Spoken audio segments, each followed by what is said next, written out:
ఇసుక అక్రమ రవాణా గురించి చీరాల్లో కథలుగా చెప్పుకుంటున్నారు. దాని మీద మీ కామెంట్. ఓకే. గత నారా చంద్రబాబు నాయుడు గారు రాకముందు చీరాల్లో ఒక ట్రాక్టర్ 6,000 రూపాయలు అమ్మింది. ఎందుకంటే ఎవరో దారిని పోతా చెప్పుకుంటే విన్నది కాదు. స్వయంగా నేను 2 సంవత్సరాల నుంచి ఇల్లు కడుతున్నా. నేనే 5,000, 5,500 లాస్ట్కి వచ్చే తలకి స్లాబ్ పోసే తలకి 6,000 రూపాయల లెక్కన కొన్నా. మొన్నటికి మొన్న ప్రభుత్వం మారిన తర్వాత ఉచిత ఇసుకనే ప్రపోజ్ పెడితే చీరాల్లో ఉచిత ఇసుక కొన్ని గవర్నమెంట్ ల్యాండ్లు లేవు.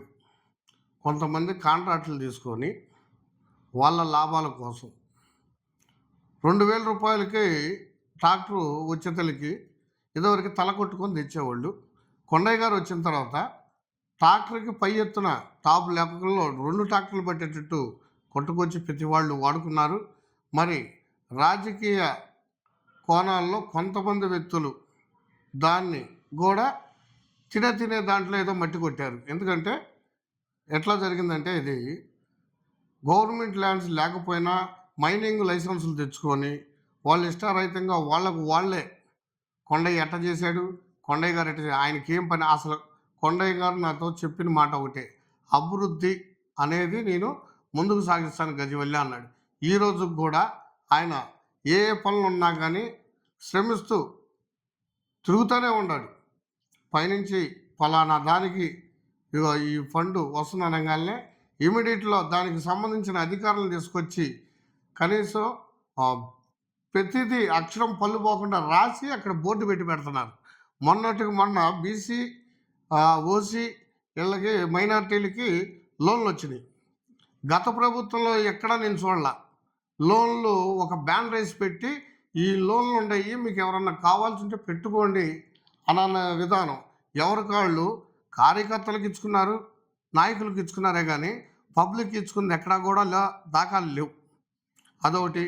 ఇసుక 2,000 రూపాయలు పెట్టి మొన్నటిదాకా తెచ్చుకున్నారు. మరి ఇప్పుడు అది దాని గురించి కూడా పెద్ద ఆయన దృష్టికి తీసుకెళ్ళాము మేము. కొంతమంది ఇసుక అందట్లేదని చెప్తున్నారు. మరి ఒకవేళ చీరాల్లో ఇసుక లేకపోతే మేము అమరావతి మన చెరువుల్లో నుంచి ఇసుక పంపించే విధంగా మేము చీరాల ప్రజలకి ముఖ్యమైనది ఏంటంటే ఆ ఉన్న బిల్డప్లు ఏమైనా పనులు చేసుకుంటేనే వాళ్ళకి గడిచిద్ది. దయచేసి అధికారులు కూడా మీరు దృష్టిలో పెట్టుకొని చీరాల ప్రజలకు న్యాయం చేయాలని మీరు అనుకుంటే, మన చీరాల్లో ఇసుక లేకపోతే పక్క జిల్లాల నుంచి ఇసుక చీరాలు పంపించేటట్టు మీరు చర్య తీసుకోవాలని చెప్పి నేను మనవి చేసుకుంటాను. గత ప్రభుత్వ హయాంలో ఫైర్ స్టేషన్ వద్ద ఫ్లైఓవర్ నిర్మించేందుకు ప్రణాళికలు రూపొందించారు. కొన్ని కారణాల వల్ల అది ఆగిపోయింది. ఇప్పుడు మీ ప్రభుత్వం వచ్చింది, మీ ఎమ్మెల్యే, మీ అధికార పార్టీ ఉంది. ఆ ఫ్లైఓవర్ పూర్తి చేసే ఆలోచన ఏమైనా ఉందా? గత ప్రభుత్వంలో చీరాల టౌన్లో వర్షం పడితే నడుములోతు నీళ్ళు ఆగిపోయింది. ఏంటి ఆ పరిస్థితిని చూస్తే మేము అధికారం వచ్చే ముందు నడుము లోతులాగా నీళ్ళు ఆగిపోతే ఏలూరు సాంబశివరావు గారు, కొంతమంది మాజీ మినిస్టర్లు, మా ఎమ్మెల్యే గారు అందరూ కూడా ఆ నీళ్ళల్లో నడిచి ఒక వినూత్నంగా నిరసన తెలిపాము మేము. తీరా మొన్న మున్సిపాలిటీ గెలిచిన తర్వాత, మన ఎమ్మెల్యేగా గెలిచిన తర్వాత మన మున్సిపాలిటీలో అందరినీ హక్కును చేర్చుకొని ఆయన ఉన్న కౌన్సిలర్లు, ఏ పార్టీలో ఉన్న కౌన్సిలర్లైనా కానీ ఆయన పార్టీ అని అనకుండా నీకు ప్రజలు బాధ్యత ఇచ్చారు కౌన్సిలర్గా, మీరు ఏం చేస్తున్నారని చెప్పి దానికి నిధులు వస్తే ఆ నిధులు కూడా కేటాయించి డ్రైనేజీ వ్యవస్థ 5 సంవత్సరాల నుంచి కనీసం పూడికి తీసి ఎరగరు. ఈ రోజున ఇంకా పనులు జరుగుతూనే ఉన్నాయి. కనీసం 3 నెలల నుంచి ఆ డ్రైనేజీ వ్యవస్థ పనులు జరుగుతూ ఉన్నాయి. ఆ ఫండింగ్ అంతకుముందు చేసిన వాళ్ళు కనీసం చేయి కూడా పెట్టి ఇసుక తీయలేకపోయారు. ఇప్పుడు మిత్రుడు అడిగాడు ఒక ఫ్లైఓవర్ అని. ఆ ఫ్లైఓవర్ కంపల్సరిగా చీరాల ప్రజలకు అవసరమే. దాన్ని ఇప్పుడున్న నాయకులు దాన్ని ఏ విధంగా చేయాలనేది వాళ్ళకి ఆలోచన కలిగింది. ఎందుకంటే అక్కడున్న ఆ ఫ్లైఓవర్ పడితే కొన్ని సంస్థలకి ఇబ్బంది అవుతుందని చెప్పి కారణం అంతకుముందు ఉంది. అది కూడా అప్పుడు ఆయన ఆలోచిస్తూ దీన్ని ఎలా చేయాలా అనేది రూపకల్పన అయితే జరుగుతుంది. ఇదైతే వెనక్కి పోయేది కాదు. ఎందుకంటే గేట్ అవతల నుంచి ఆ గేట్ వేయాలంటే 25 అరగంట సమయం పడుతుంది. ఆ సమయంలో ఏదన్నా హార్ట్ పేషెంట్‌ని మనం హాస్పిటల్‌కి తీసుకెళ్లాలన్నా ఆ వైపు గేట్ అవతల ప్రతి ఒక్కరికి ఇబ్బందే. దాన్ని కూడా ఆయన దృష్టిలో పెట్టుకున్నాడు. ఇదొకటే కాదు, సొరం రోడ్‌లో ఉన్న మన దండుబాటు రోడ్‌లో కూడా ఒక బ్రిడ్జి ఏర్పాటు చేయాలనే ఆలోచన కూడా ఎలక్షన్ ముందు ఆయన అక్కడ ఉన్న వాళ్ళకి చెప్పటం జరిగింది. ఇవన్నీ కూడా కంపల్సరిగా చీరాల అభివృద్ధే ఆయన జేయంగా నడుస్తున్నాడు. మేము కూడా ఆయన వెనక ఉండి ఆయన్ని ముందుకు విజయవంతంగా నడిపిస్తామని చెప్పి మేము మన స్టూడియో యాజమానికై తెలుపుకుంటున్నాము. కంపల్సరిగా అయితే ఆయన ప్రతిదీ మనకి తెస్తానని చెప్పాడో అవి ఆల్రెడీ రూపకల్పన జరుగుతున్నాయి. ఏటపాలెం మన వేవర్స్కి కావాల్సిన ఫ్యాక్టరీ ఒకటి ఓకే చేశారు. అంతేకాదు మన క్యారిడాన్లో కొన్ని అభివృద్ధి కార్యక్రమాలకి కొన్ని సంస్థలు తీసుకొచ్చి ఇక్కడ చేద్దామనే ఆలోచన ఆయన పూర్తిగా విజయవంతంగా చేస్తున్నాడు కూడా. మీ అందరికీ చీరాల ప్రజలందరికీ ఇంకొకసారి మనవి చేసుకుంటున్నాను. మీకు ఏదైతే కొండయ్య గారు చెప్పారో 100% ఆయన చేసి పెట్టే మనిషి అని చెప్పి మీ అందరికీ మనవి చేసుకుంటాను. చీరాల్లో ప్రధాన సమస్య కుందేరు. అవును. కొండయ్య గారు గెలిచిన తర్వాత కుందేరు మీద కూడా దృష్టి పెట్టారు. కొంత పనులు చేశారు. అయితే ఆ తూటికాడ తీసేయటం అది కొంత శుభ్రం చేశారు. ఆక్రమణలు తొలగించలేదని చాలామంది చెప్తున్నారు. ఈ ఆక్రమణలు తొలగించే కార్యక్రమం ఏమైనా చేపడతారా? అంతేనా? అది మన ఎమ్మెల్యే గారు మన ఇటీవల కాలంలో అధికారులను పిలిచి కొంచెం దాని మీద అవగాహన చేసుకోవటం జరిగింది. రానున్న రోజుల్లో ఏదన్నా కానీ అక్కడ ఉన్న నివసించే ప్రజలు ఎవరన్నా ఇల్లు కట్టుకున్న ప్రజలు ఏదన్నా ఉంటే ఏదన్నా ఇబ్బందికరంగా ఉంటే ఆయన ఒకటే చెబుతాడు, 2 వైపులా ఆలోచించి అక్కడ ఏమన్నా ఇబ్బంది కలిగిద్దా వాళ్ళకి అని. ఆ ఆలోచన అవుతే మటుకి నేను పబ్లిక్గా చెబుతున్నాను, అక్కడ గవర్నమెంట్కి ప్రజలకి ఇబ్బంది లేకుండా అనేది చేయటం ఆయన బాధ్యత. దాని మీదే దృష్టి పెట్టి ఉండారు. నిదానంగా అయినా సరే ఏదన్నా తేడా వచ్చినా కానీ గూడు లేదని చెప్పి తోసేసే విధానం ఉండదు. దానికి ప్రత్యామ్నాయం ఆయన ఆలోచించే నిర్ణయాలు తీసుకుంటున్నాడు. ఈ డ్రైనేజీ కంపల్సరిగా మనకి ఎంతైనా చీరాలకి ఇది గుండెకే. పోను ఏదన్నా ఒక 20 రోజులు అకాల వర్షాలు పడినాయి అంటే చీరాల ప్రజలు చాలా ఇబ్బంది పడతారనే ఆలోచన పూర్తిగా ఉంది ఆయనకి. అదొకటి. చీరాల పేద ప్రజలకి ఇబ్బంది కలుగుతుందంటే ముందుగా ఒకవైపు వన్ సైడ్ ఆలోచించి నిర్ణయం తీసుకునే వ్యక్తి అవుతే మటుకి కాదాయన. శత్రువైనా సరే మిత్రుల్లా చూసుకునే గుణగుణాలు ఉన్న గొప్ప మహనీయుడైన. అందుకే ఈ రోజున మనం అతనికి అత్యంత ఇది ఇచ్చి పీఠం వేసి కూర్చోబెట్టాం. రానున్న రోజుల్లో ప్రతి ఒక్కరికి ఏ పార్టీ నాయకులైనా కానీ మీరు వచ్చి అతని దగ్గరికి మీ బాధలు చెప్పుకోవచ్చు. కంపల్సరిగా ఆయన నెరవేరుస్తాడని చెప్పి మాకు పూర్తి విశ్వాసం ఉంది. లోకేష్ బాబును ఉప ముఖ్యమంత్రిని చేయాలని పార్టీ శ్రేణులు భావిస్తున్నారు. దీని మీద మీ కామెంట్? ఇప్పుడు ఉన్న ఎడ్యుకేషను కరెక్ట్గా ఆయన చక్కగా నెరవేరుస్తున్నాడు. కాకపోతే కొంతమంది నాయకులు అభిమానం మీద ముఖ్యమైన సీట్లో కూర్చోబెట్టి పని చేయకుండా చేద్దామనే మరి ఆలోచన ఉందో ఏమో మాకు తెలియదు.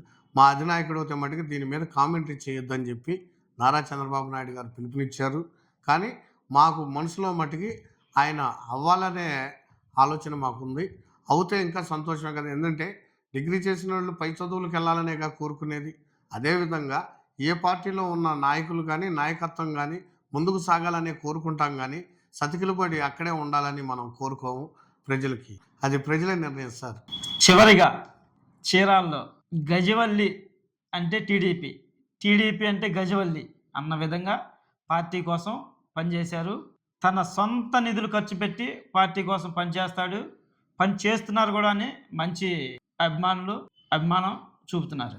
భవిష్యత్తులో పార్టీ నుండి మీరేం కోరుకుంటున్నారు? ప్రస్తుతానికి పోతే నాకు ఒక పెద్ద ఆయన వచ్చి గజవల్లి ఈ పార్టీని జాగ్రత్తగా బలోపేతం చేయని చెప్పి నాకు బాధ్యత అప్పచెప్పారు.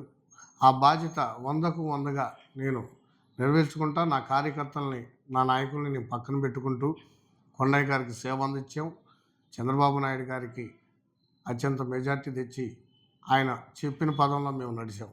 చంద్రబాబు నాయుడు గారికి నేను పూర్తిగా వివరించుకున్నాను. నా చీరాల ప్రజలు జాగ్రత్తగా చూసుకోండి సార్, అన్ని వర్గాల వారు ముందు ఉన్నారు, వాళ్ళకి కావాల్సిన ఆర్థికంగా కానీ ఒక ఉద్యోగపరంగా కానీ కల్పించండి సార్, వాళ్ళ పనులు వాళ్ళు చేసుకుంటారని చెప్పాము. ఈ రోజున నేను చీరాల ప్రజలు నేను జీరో కాడి నుంచి ఈ రోజున ఒక కుర్చీ వేసి ఈరోజు మీ ముందు నన్ను కూర్చోబెట్టారు. మీరు నాకు ఇచ్చిన ఈ సదవకాశం మర్చిపోలేను. నేను ఉన్నంత వరకు చీరాలకి ఏదో నా వంతు సాయం చేయాలనే భావంతో నేను రాజకీయాల్లోకి వచ్చానే కానీ రాజకీయాలు నాకు అంత ప్రాధాన్యం ముఖ్యమేం కాదు. ఆ కాలమే నాకు ఏది కావాలనేది నిర్ణయించింది. ఆ కాలాన్ని బట్టే నేను ముందుకు నడుస్తాను. నాకంటూ ఏ ఆశ లేదు, కానీ కాలాన్ని బట్టే మనం నడవాలి. కాబట్టి ఈ రోజున నేను ఒక జీరో స్థాయి నుంచి ఈ స్థాయికి వచ్చానంటే మరి ఒక పార్టీలో ఉంటే ఆ పార్టీ కూడా నన్ను గుర్తించిద్దని నేను భావిస్తున్నాను. ఇందాక చెప్పారు లోకేష్ గారి విషయంలో, డిగ్రీ చదివిన వాళ్ళు పై చదువులకి వెళ్ళకుండా ఉంటారా, వెళ్ళాలన్న ఆలోచన ఉంటుంది కదా అని. అలాగే చీరాల్లో గజివల్లి గారు కూడా ఉన్నత పదవులు అధిరోహించాలన్న ఆలోచన, అధిరోహించాలని అందరికీ ఉంటుంది, చీరాల ప్రజలకు ఉంది, మాకు కూడా ఉంది. దాని మీద మీరేమంటారు? నేను ముఖ్యంగా ఇందాకే చీరాల ప్రజలందరికీ నమస్కారం తెలిపాను. ఎందుకంటే ఎక్కడి నుంచో వచ్చిన కొండయ్య గారికే 22,000 మెజార్టీ ఇచ్చి ఆయన్ని ఘన విజయం సాధించి ఆయనకు ఒక కుర్చీ వేసి ఎమ్మెల్యేగా శాసనసభ్యులుగా చేశారు. మరి చీరాల ప్రజలకి నేనంటూ ఏదన్నా గుర్తుంటే ఆ చీరాల ప్రజలే నన్ను చూసుకుంటారు. నేను చీరాల ప్రజల మీదే నేను పనిచేస్తానని విశ్వాసంగా మీ ముందే తెలుపుకున్నాను. ఉండటమా, పోవటమా, కూర్చోవటమా అనేది వాళ్ళే నాకు దేవుళ్ళు. మన నందమూరి బాలకృష్ణ గారికి పద్మభూషణ్ అవార్డు రావటం చాలా ఆనందకాయం.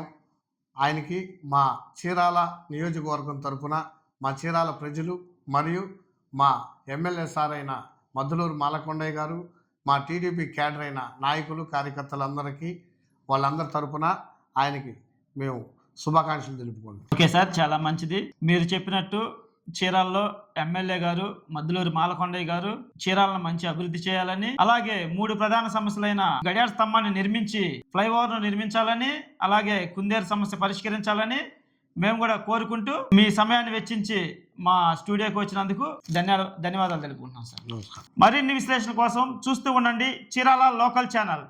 నా చీరాల మన చీరాల.